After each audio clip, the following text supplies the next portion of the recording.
Hi friends, എല്ലാവർക്കും സുഖമല്ലേ? ഇന്നൊരു റിക്വസ്റ്റഡ് വീഡിയോ ആണ്.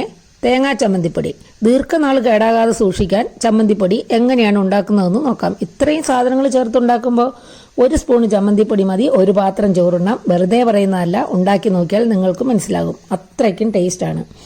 അപ്പോൾ ഇതിന് എന്തൊക്കെയാണ് വേണ്ടതെന്ന് നോക്കിയാലോ. ചെറുനാരങ്ങ വലുപ്പത്തിലുള്ള വാളംപുളി, കായം 1/2 ടീസ്പൂണ്, മല്ലിപ്പൊടി 1 ടേബിൾ സ്പൂണ്, ഇഞ്ചി അരിഞ്ഞത് 1 ടേബിൾ സ്പൂണ്, കടലപ്പരിപ്പ് അല്ലെങ്കിൽ സാമ്പാർ പരിപ്പ് 1 ടേബിൾ സ്പൂണ്, പിന്നെ ഉപ്പ് 2 ടേബിൾ സ്പൂണ്, ഉപ്പ് പൊടി, കുരുമുളക് 2 ടേബിൾ സ്പൂണ്, വെളുത്തുള്ളി അല്ലി 15 അല്ലി, ഉഴുന്ന് 3 ടേബിൾ സ്പൂണ്, വറ്റൽമുളകിൻ്റെ പൊടി 2 ടേബിൾ സ്പൂണ്, പിന്നെ തേങ്ങ ചിരണ്ടിയത്. അത് ഒരു വലിയൊരു തേങ്ങ ഇതുപോലെ ചിരണ്ടി വെച്ചേക്കുകയാണ്. കൊപ്ര തേങ്ങയാണെങ്കിൽ കഷ്ണങ്ങളാക്കിയിട്ട് മിക്സി വെച്ചൊന്ന് ക്രഷ് ചെയ്തെടുക്കണം. ഏറെ കറിവേപ്പില ചേർക്കാം. ചമ്മന്തിപ്പൊടി നല്ല ഫൈനായിട്ട് പൊടിക്കണമെന്നുള്ളവർക്ക് ആദ്യം തന്നെ കടലപ്പരിപ്പും ഉഴുന്ന് കുരുമുളക് ഇതെല്ലാം കൂടെ ഒന്ന് പ്രത്യേകമായിട്ട് വറുത്ത് തണുക്കുമ്പോൾ പൊടിക്കണം. അല്ലെങ്കിൽ ഒരു തരിതരിപ്പായിട്ടാണ് ചമ്മന്തിപ്പൊടി വേണ്ടതെങ്കിൽ തേങ്ങ ഇട്ട് വറുക്കുമ്പോൾ അതിൻ്റെ കൂട്ടത്തിൽ ഇതെല്ലാം കൂടെ ചേർത്ത് വറുത്താൽ മതി.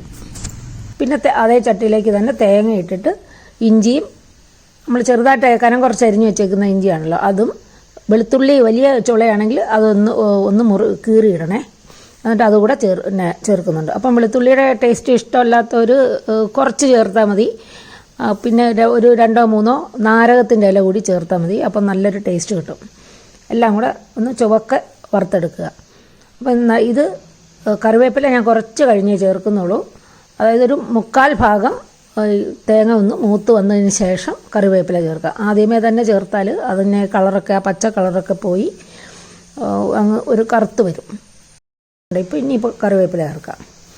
കറിവേപ്പിലയും കൂടെ ചേർത്തിട്ട് നന്നായിട്ട് ഇളക്കി എല്ലാ തേങ്ങയും ചുവന്ന കളറാകുന്നവരെ വറുക്കുക. ഇത് കൂടുതൽ നാൾ സൂക്ഷിച്ച് വയ്ക്കാനുള്ളതായതുകൊണ്ട് നന്നായിട്ട് ശ്രദ്ധിച്ച് തേങ്ങ മീഡിയം ഫ്ലെയിമിലിട്ട് വറുക്കണേ.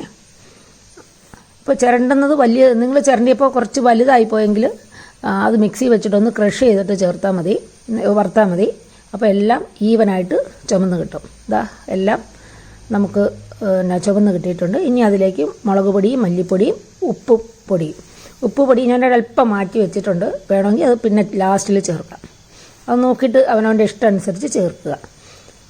ഇതിനിടയ്ക്ക് നമ്മൾ വറുത്ത് വെച്ചിരുന്ന ഉഴുന്നും എല്ലാം പൊടിച്ചെടുത്തിട്ടുണ്ട്. അതും പുളിയും കൂടെ ഇതിൻ്റെ കൂട്ടത്തിൽ ചേർക്കുക.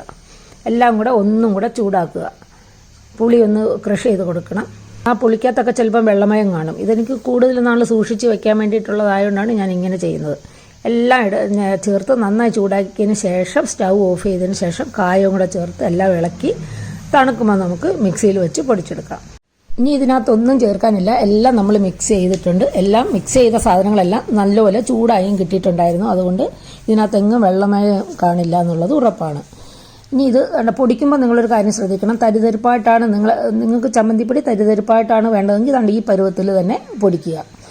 നല്ലപോലെ പൊടിയണമെന്നുണ്ടെങ്കിൽ കുറച്ച് നേരം കൂടെ മിക്സിയിൽ വെച്ചിട്ടൊന്ന് അടിച്ചാൽ മതി. പക്ഷേ അങ്ങനെ അടിക്കുന്ന സമയത്ത് വറുത്ത തേങ്ങയിൽ നിന്ന് എണ്ണ തെളിഞ്ഞ് വരാൻ സാധ്യതയുണ്ട്. അപ്പോൾ ഇത് ചമ്മന്തിപ്പൊടി ഒന്ന് കുഴഞ്ഞിരിക്കും. അപ്പോൾ ഒന്ന് ഫ്രിഡ്ജിലോട്ടൊന്ന് വെച്ച് കൊടുത്താൽ മതി. അത് നല്ല തരിതരിപ്പിൽ തന്നെ കിട്ടും. എന്നാലും അതൊന്ന് ചെറിയൊരു കുഴച്ചിൽ കാണും കേട്ടോ.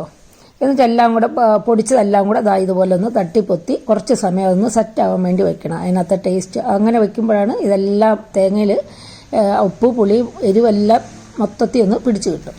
അപ്പോൾ നമ്മുടെ ചമ്മന്തിപ്പൊടി റെഡി ആയിട്ടുണ്ട്. അടിപൊളി ടേസ്റ്റാണ്. വെറുതെ പറയുന്നതല്ല, ഒരു പ്രാവശ്യം ഇതുപോലൊന്ന് ഉണ്ടാക്കി നോക്കൂ. നിങ്ങൾക്ക് ചോറുണ്ണാൻ വേറെ ഇനി ഒന്നും വേണ്ടി വരില്ല. നല്ല ചൂട് ചോറിലോട്ട് ഈ ചമ്മന്തിപ്പൊടി കുഴച്ചൊന്ന് കൂട്ടി നോക്കണം. ഇങ്ങനെ ഉണ്ടാക്കിയാൽ 1 വർഷത്തോളം ഈ ചമ്മന്തിപ്പൊടി കേടാകാതെ സൂക്ഷിക്കാനും പറ്റും. ഒരു പ്രാവശ്യമെങ്കിലും ഇതുപോലെ ഉണ്ടാക്കി നോക്കി കഴിച്ചിട്ട് അഭിപ്രായം പറയുക. മറ്റൊരു റെസിപ്പിയുമായി വരുന്നവരെ stay healthy and happy. Thank you.